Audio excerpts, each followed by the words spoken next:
कि शहर के आबो हवा आजकल ठीक नहीं खे। शहर के आबो हवा आजकल ठीक नहीं खे, निजाम बदलने पर हालात ठीक नहीं। नीतीश कुमार ये स्थिति के लेकर के अभी भी संतुष्ट नहीं खन कि नरेंद्र मोदी से जौन वादा कैले रहन पूरा अभी तक ना कैले।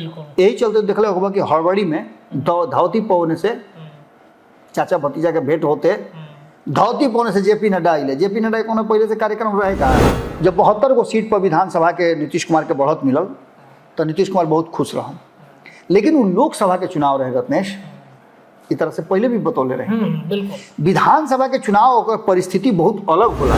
20 सूत्री के बाद अब जन बोर्ड और निगम बड़े ओकर अध्यक्ष सदस्य जन बाड़े उनका लिस्ट तैयार हो गई बा और ओकरा में करके अलग अलग सामंजस्य बिठा करके और ओकरों के जातीय समीकरण के साथ साथ एनडीए के अन्य घटक दल के भी उन्हें मौका दे करके और कार्यकर्ता के खुश करे कोशिश की जाए कि जौन जा करके 2025 के चुनाव में विशेष उन्हें मेहनत करी। इंडिया गठबंधन अगर नीतीश कुमार उन्हें चल जाता रहे तो इंडिया गठबंधन 130 के आसपास सीट ले आकर के बिहार के सत्ता पर काबिज हो सकेला, नीतीश कुमार मुख्यमंत्री रहेंगे। लेकिन अगर एनडीए गठबंधन में रहता ना तो सरकार बनाने में उनका दिक्कत हो सकेला।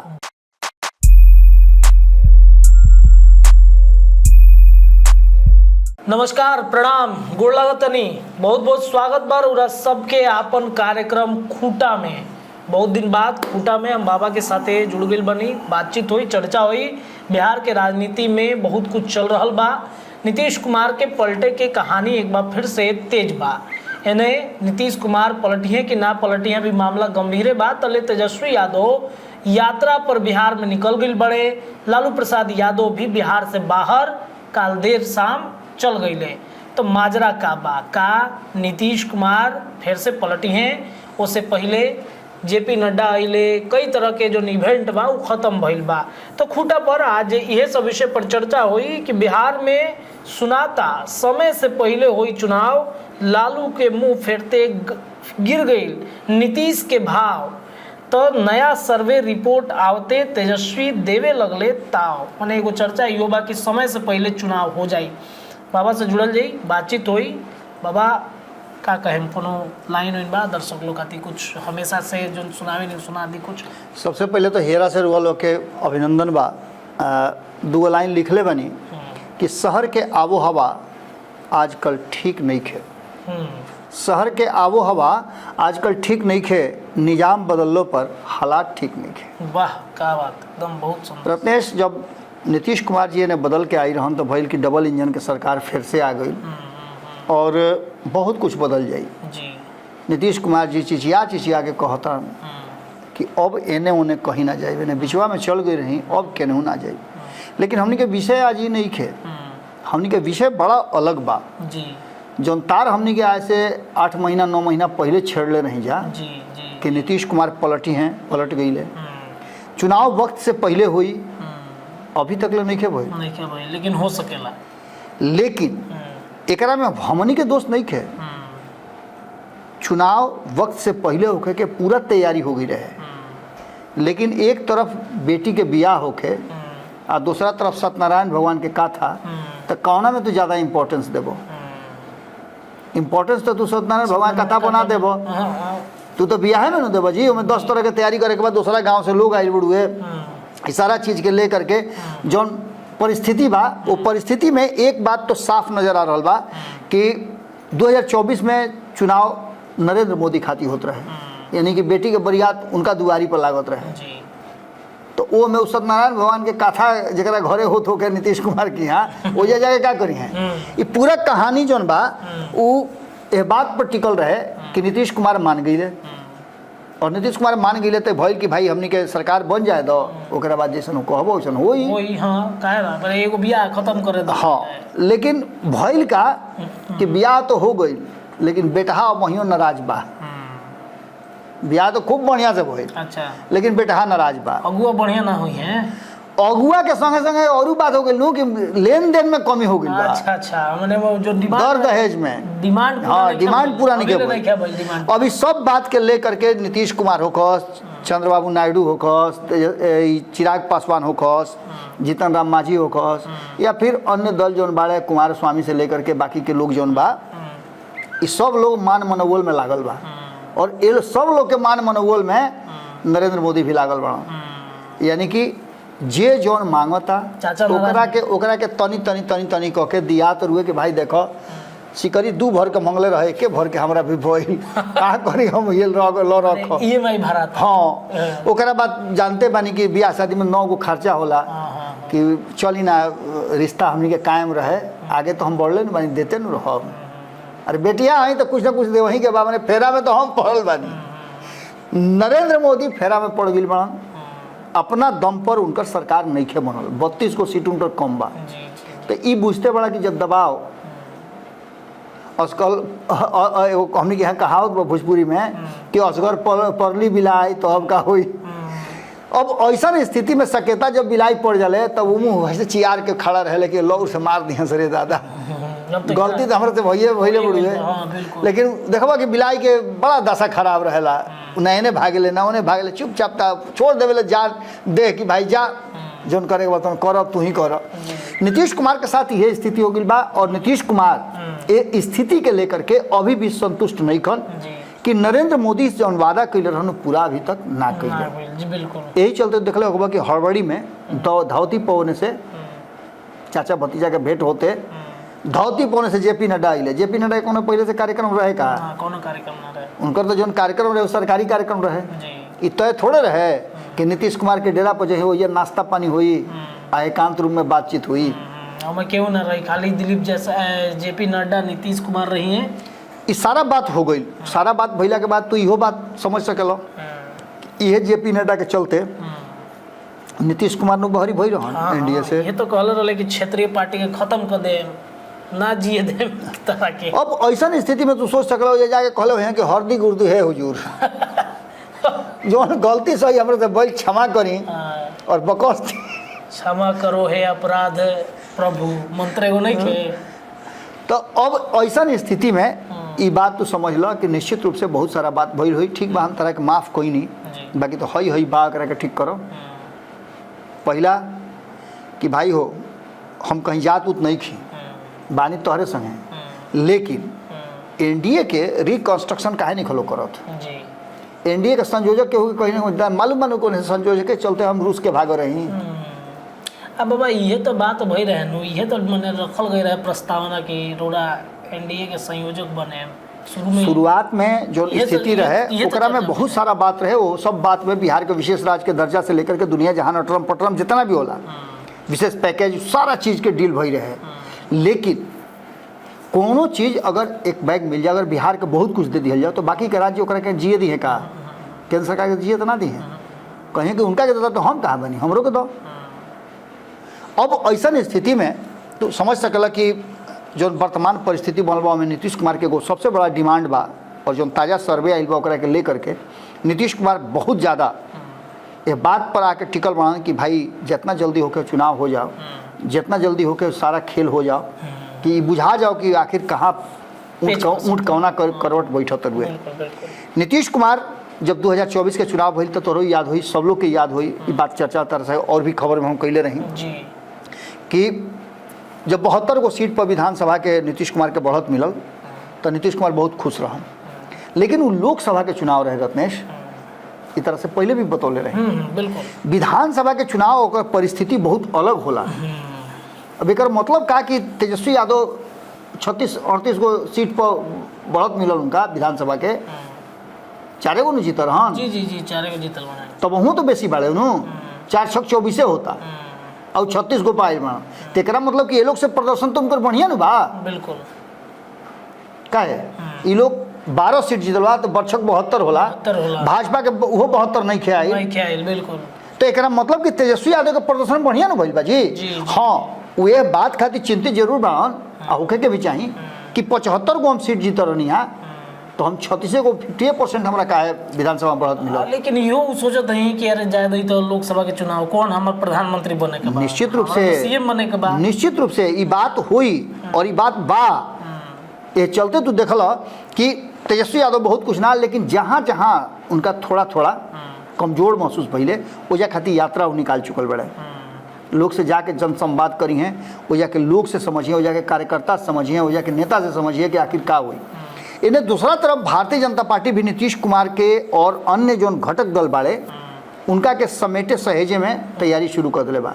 सुन लो कि मंत्रिमंडल के विस्तार के बारे में, अब मंत्रिमंडल विस्तार होई कि ना होई, मंत्रिमंडल विस्तार पर कितना लोग कह के फंस गई, कितना लोग नौकरी फंसल पड़ुए, बुझाता कि अध्यक्षियो जाई हम मंत्रिमंडल से बेलगावल जाइए, इस सारा बात चल रहा बुढ़े। लेकिन एक बात जरूर बा कि नीतीश कुमार अभी विश्व सूत्री कार्यक्रम तुरंत देखला है कि ओकरा में कमेटी गठन भइल है, विश्व सूत्री कार्यक्रम समन्वय समिति के। उस समिति में अध्यक्ष से लेकर के बाकी पद पर अलग अलग राजनीतिक दल के जिनकर प्रतिनिधित्व भी नहीं थे कोनो सदन में, उनका के भी स्थान दिहल गई रहा। एकरा मतलब कि एनडीए गठबंधन के पूरा मजबूत रख करके एक सूत्र में पिरो करके और 2025 के चुनाव लड़े के तैयारी चल रहा बा। एकरा में अब आगे जो बोर्ड और निगम बाचल बा ओकर रिकंस्ट्रक्शन करे खातिर नीतीश कुमार तैयार हो गई बाड़े, जना के लिस्ट कहल जा रहा बा। अभी तो हमरा लगे कोनो विशेष सूचना बा ना, लेकिन जो कयास लगाल जा रहा, जो उड़ती उड़ती खबर आ रहा बा भीतर खाना से, वो ये कहल जा रहा बा कि विश्व सूत्री के बाद अब जन बोर्ड और निगम बाड़े ओकर अध्यक्ष सदस्य जन बाड़े उनका लिस्ट तैयार हो गई बा और ओकरा में करके अलग अलग सामंजस्य बिठा करके और ओकरों के जातीय समीकरण के साथ साथ एनडीए के अन्य घटक दल के भी उन्हें मौका दे करके और कार्यकर्ता के खुश करे कोशिश की जाए कि जन जा करके 2025 के चुनाव में विशेष में मेहनत करी। ये सारा चीज़ अपना जगह बा। एकरा अलावे नीतीश कुमार के राजनीति के सबसे बड़ा जन हथियार बा ना होला ब्रह्मास्त्र। वो नीतीश कुमार के ब्रह्मास्त्र यंत्र का हो लालू हथियार। अच्छा, एकरा से बड़ उनका लगे कोनो हथियार नहीं है। धइल बड़ ढेर इन्होंने कही तो भाग जाई, सीधे हथियार निकाला बा, ढेर इन्होंने कही तो भाग जाई। लेकिन अब की लालू प्रसाद बात बुझ गई बड़े, ये बात भारतीय जनता पार्टी भी बुझ गई बा कि भाई हो इनका के तनी मनी इन्होंने करबो तो भाग जाई हैं। ये भाग काहे जाई हैं, एकरा पीछे भी कारण बा कि लालच केहू के छोड़ले नहीं खे। सुरनर मुनि सब की हरीति आ स्वार्थ लागी करही सब प्रीति, सब केहू स्वार्थ से डूबल बा। लालू के स्वार्थ बा कि बेटा के मुख्यमंत्री के कुर्सी तक पहुंचाई, चलो नीतीश कुमार जब तक ले तब तक उप मुख्यमंत्री बानू। भाजपा के बाद बिहार में एगो राज्य में ओकरा सत्ता में आवे के बड़ुए, ओकरा चलते नीतीश कुमार के हर बैठ जा बैठ गई, खड़ी हो जा खड़ी हो गई, झूम जा झूम गई, वो गाना ना रहे, वो सारा एक्ट लोग करेला। एक स्थिति के साथ साथ एक और बात देखला कि हमने के अक्सर कहिले जा खुटवा वाली बातवा कि जन जेडी ऑफिस के कोरमा पर जन खुटवा गाड़ल बा तनी के जा तो देखबो करत हो बोलो तो खुटा गाड़ल बा में दूगो पगहा बा, कभी आरजेडी मुड़ी घुसा देला, कभी बीजेपी मुड़ी घुसा देला। ये सारा बात के लेकर के जन परिस्थिति बा ओकरा में कहीं ना कहीं नीतीश कुमार और भारतीय जनता पार्टी के बीच सब कुछ ठीक होके के जन बात कहल जा रहा बा, कोशिश कल जा रहा बा बतावे खातिर कि सब कुछ ठीक ठाक बा, एनडीए में सब कुछ ठीक ठाक बा। लेकिन एकरा साथ साथ लालू प्रसाद मुंबई जाते जाते और मुंबई वाला कहानी जब बताई तो और बड़का विस्फोट हुई। मुंबई से ही शुरुआत भई रहा आप कहली कि नीतीश कुमार के इंडिया गठबंधन में ले आके प्रधानमंत्री मांगस प्रधानमंत्री, राष्ट्रपति मांगस राष्ट्रपति, सारा विभाग मांगस सारा विभाग उनका के दे दलो, लेकिन उनका के बुला करके भाजपा के कुर्सी पर से उतार लो। और एक तैयारी में सारा गैर भारतीय जनता पार्टी के जो विरोधी बाड़े, गैर भारतीय जनता पार्टी के जौन पार्टी बाड़े, गैर भाजपाई पार्टी जौन बाड़े, वो सारा लोग एकजुट रहे खातिर पूरा पूरा प्रयास कर रहा बा। ई स्थिति 70 के दशक में और 90 के दशक में भई रहे कि कांग्रेस के विरोध सारा दल कैले रहे। अब की अली भाजपा के अगेंस्ट में उनका विरोध में सारा दल एकजुट बाड़े। तू देखले होगा कि 240 ले आकर के भारतीय जनता पार्टी के फेफरी सुखल बा कि आहे दादा नानी कहीं चल मत जास, आहे दादा नानी कहीं चल मत जास, नानी से सब बा। लेकिन 241 गो सीट अलग अलग छोटा छोटा टुकड़ी में ले आकर के इंडिया गठबंधन पूरा मस्त बा। तू देखले होगा कि इंडिया गठबंधन के चाहे वो तृणमूल कांग्रेस के सांसद होकस अभिषेक बनर्जी, देखले होगा महुआ मोइत्रा, सारा लोग जा करके अखाड़ा हुए सदन में पूरा एकदम। और भारतीय जनता पार्टी अब के लिए हई से बैठत हुए हई से। अब पहले लेखा आँख ऐसे नहीं घुमा, पहले देखले होगा कि अमित शाह सदन में बैठत रहन तो आँख ऐसे घुमा देते रहन तो केहू खड़ा ना होते रहे। अब के लिए उनके क्या आँख देखा होता मौका मिलल बा ओकरा बाद तू देखलो एक बार राहुल गांधी के जौन की एकदम माने बहुत मजबूत लड़ाई लड़ रहा बा। इस सारा बात के लेकर के कहीं ना कहीं इस सारा परिस्थिति तो बनले बा, लेकिन लालू प्रसाद के जौन हथियार रहे, लालू प्रसाद नाम के जौन हथियार रहे नीतीश कुमार के लगे, वो हथियार लालू प्रसाद वापस ले लें। लालू प्रसाद कहले कि अब की ना कौन चांस कहतर कि अब इन्होंने ना जाई, कहले कि ठीक है बा, उसे दिक्कत का बा, हमू कहाँ तैयार बनी बुलाते कहाँ नहीं तेजस्वी यादव से कहवा दिले कि अब इन्हों के रास्ता ना। हालांकि राजनीति में परमानेंट कुछ होला, कुछ हो सकेला, कुछ कभी भी कुछ परिवर्तन हो सकेला। और ये हम बार बार कहते हैं रत्नेश की दिखावा भी हो सकेला, भारतीय जनता पार्टी के भरमावे खातिर भी ई खेल सकेले। और ये बात में हमार पता ना काहे हमार इंस्टिंक्ट जोन कहता जो हम देख रहा बानी ओकरा अनुसार ये हमरा बुझा रहा बा कि भारतीय जनता पार्टी के भ्रमित करके, जैसे 2022 में भ्रमित कैले रहन, वो तरीका से भ्रमित करके भारतीय जनता पार्टी के हम तोहरे संग बानी। एगो ना कथा सुनौले नहीं तरह के कि एगो शेरवाल सुनौले, अलावे एगो और सुनौले रही कि एगो सेठ जी रहन, तो सेठ जी गांव भके जौन लोग के पैसा के जरूरत हो तो उनका गहना गुड़िया रख के आप पैसा देते रहन।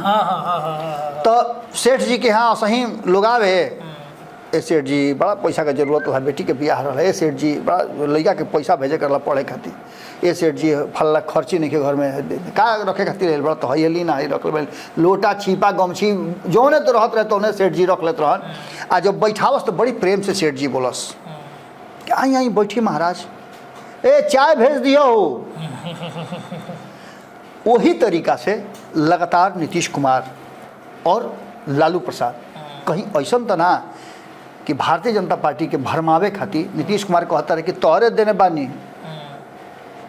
लेकिन होने ताकत नहीं। अब एक मतलब ये हो रहा बा कि जौन परिस्थिति बनल बा, अब एक में अंतिम जौन बात बा रिपोर्ट वाली बात हम बता दी कि ए रिपोर्ट के बाद जो शुरुआत में कहले रहनी है कि नया ताजा सर्वे रिपोर्ट बा, एगो रिपोर्ट हमनी के दिले रही या तरह याद हुई, वो रिपोर्ट हमनी के दूसरका रिपोर्ट रहे, पहलका रिपोर्ट रहे जो रिजल्ट के बाद हमनी के देनी जा कि अभी जो वर्तमान परिस्थिति बनल बा ओकरा में अगर लोकसभा वाइज हमनी के देखी जा तो भारतीय जनता पार्टी के अगुवाई वाला एनडीए 170 के आसपास सीट विधानसभा के जीत रहा बा, जो ना बढ़त के हिसाब से रहे हमनी के। ओकरा बाद जो हमनी के सर्वे आई, जो हमनी के अपना स्तर पे विभिन्न लोगों से बातचीत कैला के बाद, राजनीतिक दल के लोग से बात कैला के बाद, विभिन्न क्षेत्र में बात कैला के बाद हमनी के जौन फीडबैक फोन के माध्यम से मिलल, ओकरा जो हमनी के कमेंट बॉक्स से मिलल, ओकरा आधार पर हमनी के जौन निकलनी जा ओकरा में यह रहे कि इंडिया गठबंधन अगर नीतीश कुमार उन्हें चल जाता रहे तो इंडिया गठबंधन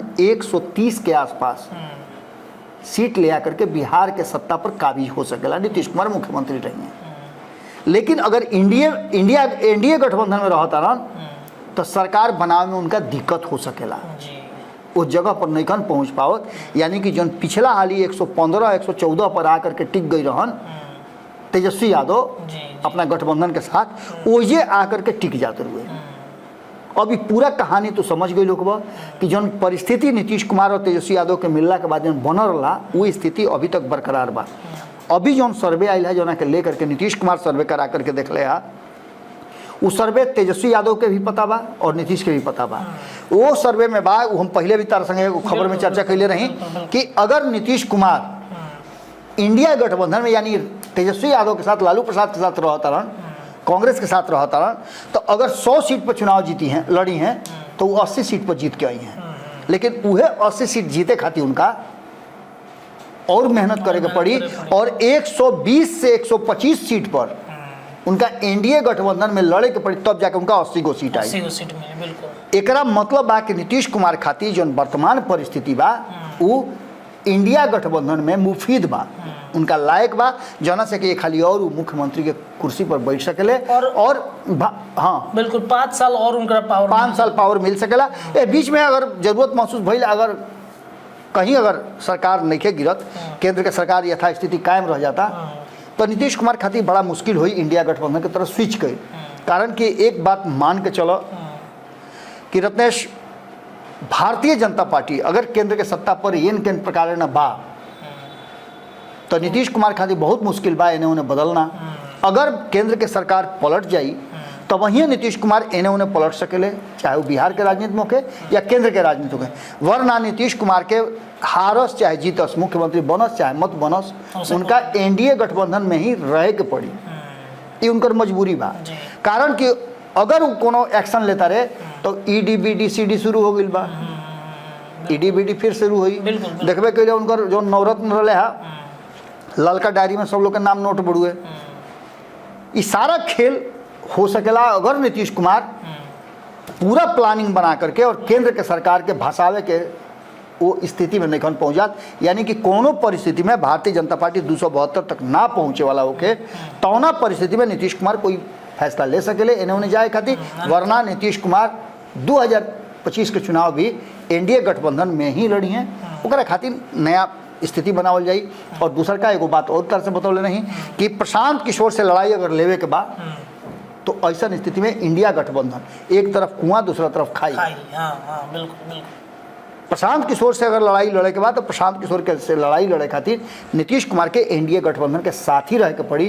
कारण कि प्रशांत किशोर अगर वोट जोन डैमेज करता रहा तो या तो नीतीश कुमार के डैमेज करता रहा या फिर लालू प्रसाद के डैमेज करता रहा। यानी कि अब इस सर्वे रिपोर्ट के बाद जो ताव दे रहा बड़े तेजस्वी यादव वो निश्चित रूप से, और लालू प्रसाद जो कहले हैं कि अब इन्हें उनका वापसी ना हुई, ये दोनों चीज़ नीतीश कुमार के प्रभावित जरूर करता है। चलिए देखिए, तो नीतीश के रणनीति, लालू प्रसाद यादव के ब्रह्मास्त्र और तेजस्वी यादव के ताव पर खूंटा आज ठोका गई बा।